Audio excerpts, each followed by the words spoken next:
How does animal communication and healings affect pets' lives and their people? This is my interview with Alex at the Orange County Animal Care Adoption Event. Hi, I'm Cindy Richardson. I'm an animal communicator and healer, and with me I have Alex, and she's agreed to be on with me. Yes, because it's fun. So I've known you since 2009, and I've talked to many of your kitties, crossed over in here. Yes. So I had a cat who, Master Lee, as you know very well, and he had a lot of issues. He was a big egocentric guy, and he was getting into a lot of trouble. And his behavior was such that we were living in a rural place with a lot of predators. And he was allowed out with his brother during the daytime, daylight hours, right? Pretty safe. So they could hunt and be cats and whatever. And then the deal was that they needed to come back before dusk because then the different predators would come out. And his brother was very good about that, and Master Lee absolutely would not. And it was getting to the point, he was so brilliant that if we tried to outsmart him by like dragging a string to get him in the door, yeah, that worked once. Anything we tried to trick him with, it would work once, and then that was it. And he was just obstinate and arrogant, and it was really upsetting all of us. A bunch of us were living in a home in Santa Cruz Mountains. And so a friend of mine who was living there and we started saying, hey, maybe we need a pet psychic to talk to Lee to find out why is he doing this and to get him maybe to change it. So, it's kind of in the zeitgeist that there are animal psychics and there are people who can have this ability and so on. So it didn't get serious until he got hit by a car. And then we thought, and he got hit by a car at night because he didn't come in at dusk and all like that. So while he was recovering, we thought, all right, this would be the time to find someone who can talk some sense into him, perhaps, or at least figure out what is his story. And so I went searching on the internet, and I found, oh God, so this was 10 years ago, the glitzy websites of Pet Psychic to the Stars and all this, and I'm like, hell no, I don't want that. That's too just nutty. And I'm looking, and I'm searching, and then I see your website, chatswithanimals.com, right? And I read your bio, I saw your photo, and I thought, that's, it was very no pretense and just simple and a little bit humble. And then I started reading the transcripts of the conversations that you had with cats and dogs. And that was it. I knew you were the right person. And when I wrote to you and you wrote back, and just the feeling was, yeah, you're the right person. And of course, that was borne out over all these years that you've talked to many kitties. Many kitties. And Master Lee was a very smart cat. So I have to have you share this because this makes me laugh. So there's two things. One, when you tell them I say hello and send my love, what do? Oh my God, they start to purr and they close their eyes. I'll say, Aunt Cindy says hi, she's thinking of you guys. And they'll go,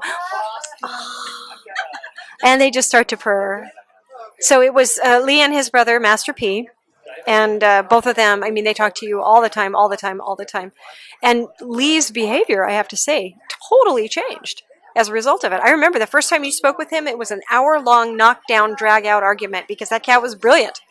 And he was feisty, and he was not going to have anybody imprison him. Was sort of his deal. And you said, no, they're not trying to imprison you, man. They're trying to help you because there are all these, and you described, because I had told you all the predators, owls and mountain lions and bobcats and, cars and just the whole gamut. And I remember he said to you, meaning me, does she think, do my people think that I cannot outrun these animals? And you said, do you know how many cats I've talked to on the other side who thought they could? That was the first moment that boy shut up. And there was this sort of, you could feel it even in the transcript. This like, that was, I think, the turning point that kind of put the fear of, something into him. And by the end of that conversation, he said, okay, I'll think about it. He wasn't sold. What a tough customer. This cat was such an egocentric, oh my God, he was such a pain in the butt in such a beautiful way, And then the second time you spoke with him, he said, I'll do it because my mother loves me so much and she's asking this, and I'll do it. And oh my God. And that cat, after he went through the cone of shame and the wired jaw and all the stuff after the car accident, that cat came in every day at 2:30 p.m. when he was called. He'd eat his lunch. He would be okay to be in the house instead of sitting by the door looking for how could he make an escape, and all this. So he really understood finally that this was being asked of him and that it was for his And not selfish. It wasn't a selfish reason you were asking. No, exactly, and that it was protection. Well, I think he got that. Boy, and he completely, his whole behavior changed. And people would come over and they'd say, "Is that the same cat?" I'm like, "Yep." He had been standoffish, arrogant, aloof, just kind of like, ugh, all you people. And after speaking to you, and also because he had a long recovery, it was like a 6-week, with the jaw and all this stuff. And it was heavy, because he had surgery and anesthesia, and that takes a while to get all that out of the system. And we told him through you, "Hey, man, you should be a little more grateful. All these people are praying for you, sending healing." I had friends who kept his photo on their refrigerators, and every day they'd look at his photo and send him some blessing. And he recovered mighty quick from all this stuff.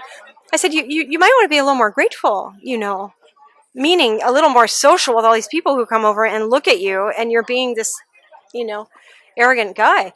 And he said, oh, I didn't know. Maybe I should be more grateful. And after that, he was. He really changed. I mean, wow. So another thing that I have to have her share, because this makes me laugh every time I think about it, and I told you about it today, about when you mentioned my name, like when he wasn't behaving, and you'd say, "Don't make me tell Cindy on you." Yeah, oh yeah. Yeah. What would he do? Well, he would look at me, because they totally know. I mean, they understand everything that's said vocally as well. And yeah. Sometimes he would cross over his line, and I'd say, "Really? Really? You want to talk to Cindy about this?" And he'd go. At one point, I had you ask them, how would they feel if I learned how to talk to them? And P says, "Oh, that would be great. Then we could communicate directly. It might be easy, And Lee says, I don't know." And the feeling was that he wrote it. Oh my God. He's calculating how fewer things he could get away with if I could talk to him directly. Because you wouldn't have to threaten, "I'm going to tell Cindy." Your name is, yes. And even now with the new little boy, so we have 2 new little guys because Lee took off, almost a year ago, September. And not missing, but crossed over. Yeah. No, he left his body. He's still around. Oh boy. But so then we got 2 little guys, K and G, also masters, of course. And now they've met you and they like you and they talk to you. And so I mention your name and they're like, they get all big-eyed. And Master Lee does still visit me. Oh, yes. Yes, he does still visit me. Yes. So what do you think about the healing? Has the healing in the communication that I've done with the pet, with your cats, do you notice anything physically different with them when the healings are done? I know you do healings on them as well. That's a good question. Yes, I have noticed differences, and they'll say it too. I've heard them in the course of it say, "Oh, that felt good." It's almost like you're tuning up things that are just funky in them, So yes. And I remember also as Lee was dying, and of course we didn't know he had leukemia, and you were saying, "Do you want healing?" And he was saying, "Yeah, just give me the healing." And I saw later, he used every iota of healing that he got from everybody, including you, to just stay alive. I was out of the country when he was going down. I remember that. He used every inch of it to stay in the body, to at least see me for 2 days when I came back from an overseas trip, and then die. And it was so interesting when he said that to you. "Yeah, just the healing. I just want the healing, please." And I thought, okay. Later I could see, he was using that to just stay in the body. For as long as he could, until his mom got home. Stubborn boy. Yeah. So is there any other, out of all the years that we've been doing this together with your cats, is there anything that stands out where you go, "Okay, I just have to share this because people need to know this kind of thing happened," or? Oh, there are so many. But one incident with Lee that stands out so strongly.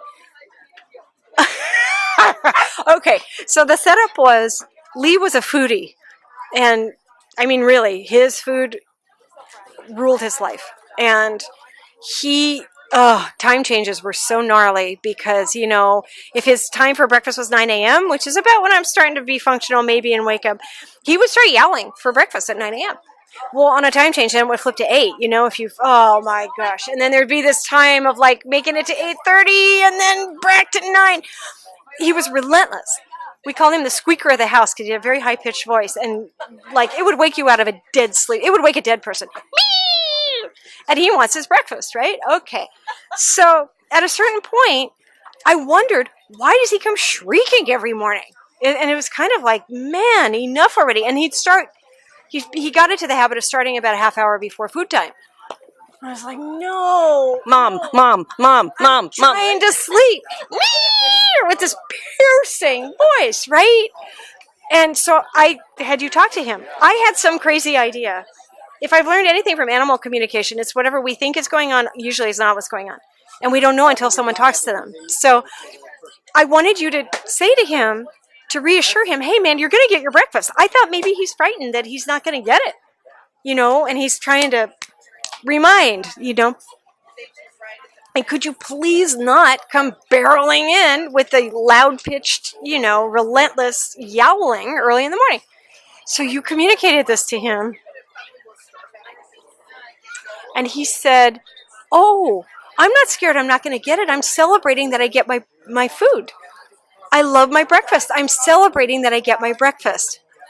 And then he did that thing that he has always done consistently. Every time you talk to him, he said, well, she's asking, so I will do this. Next morning, there's dead silence. And I see his face. And you can see everything in his body is trying to hold in that sound from not doing it, only because I asked him. I felt so guilty. I felt like I had shut him down, and it was a huge mistake. He was miserable. And I was miserable because by now I'm thinking, oh God, he's just celebrating. He's not demanding. Oh my God, this is terrible. So 2 days later, I wrote you again. I said, can you just please tell him it's okay, it's okay, it's okay. And I made a big mistake, and I'm so sorry. And you did, and then he started squeaking again. It was never exactly to the volume that it was, but those 2 days of that poor miserable face and the dead silence in the morning. Oh, I felt so bad. And then I thought, well, I'm not laughing. No, I know. It's commiserating. And then I thought, well, maybe it's really good for him because he could get on his little high horse to hear a person say, I'm sorry, I made a mistake. So I thought, well, maybe that was a good training for him, And then we started our tradition in the morning, which was singing, celebrate your noms, come on. And he'd squeak, and we'd give him his breakfast, and, we always, because we'd celebrate. Once we understood from him via you that it was celebrating, that put a whole other spin on it. So I was back and forth to India a lot in those days, and usually for about a month at a time. And during that time, we didn't want to take the chance that a caregiver or somebody staying in the place would have to deal with an accident outside, something bad happening to the kitties. So we would have you talk to them and say, for a month, with all the nice people, you guys have to stay inside. Well, it was like a 3,000 square foot place, so this was not exactly the hardship one would imagine. But still, I felt that it was respectful to tell them that so that they were prepared. And it got to the point where you ding in, hi, Lee, hi, P, how are you doing? It's Cindy. And they go, oh, they're leaving again, aren't they? Yes. And the funny part about Lee was that, like, Master P would you'd have questions or statements, and he would go with it, and he'd say, okay. He just went with the flow. He always went with the flow. So easy. Lee wouldn't even let you start asking or telling things until he had to dish about all the stuff that was going on that upset him. Well, and now they've done this, and now they've changed that. And I could So he narked on them. Totally. And it was, I could imagine him like a lady in a beauty parlor, getting their hair done, going, and my kids have done this, and my parents have done this, and he really had to unload before you could get down to business with him. It was so, it became an integral part of our life with our kids, and so important, and now with the new guys, they have been introduced to the wonders of having a voice in their head and going. And I think the other thing that was so instructive was the level of respect and appreciation that they had for each other. And they would tell you that. You'd ask, how do you feel about your brother? Or what about that? Oh, I admire and I respect my brother. And we saw that every day in the way that they interacted. So I'm so glad that we got this chance to share all this. Thank you so much, Alex. Oh, it's such a pleasure. Thank you very much. And see her on YouTube. And am I on YouTube? I'm not so much, but I have. Oh, yeah, we will, won't we? Oh, my God. Yeah, so my work is as a healer and a spiritual teacher. And I spent many years in India developing a lot of very high-level spiritual healing techniques and meditation and all like that. And I have an organization, actually a nonprofit, called the Universal Church of Baba's Kitchen. And how do they get a hold of you? At ucbk.org. Final Master Lee story. Second time you talked to him, you said, "Thank you, Master Lee," and he said, "Thank you, Master Cindy."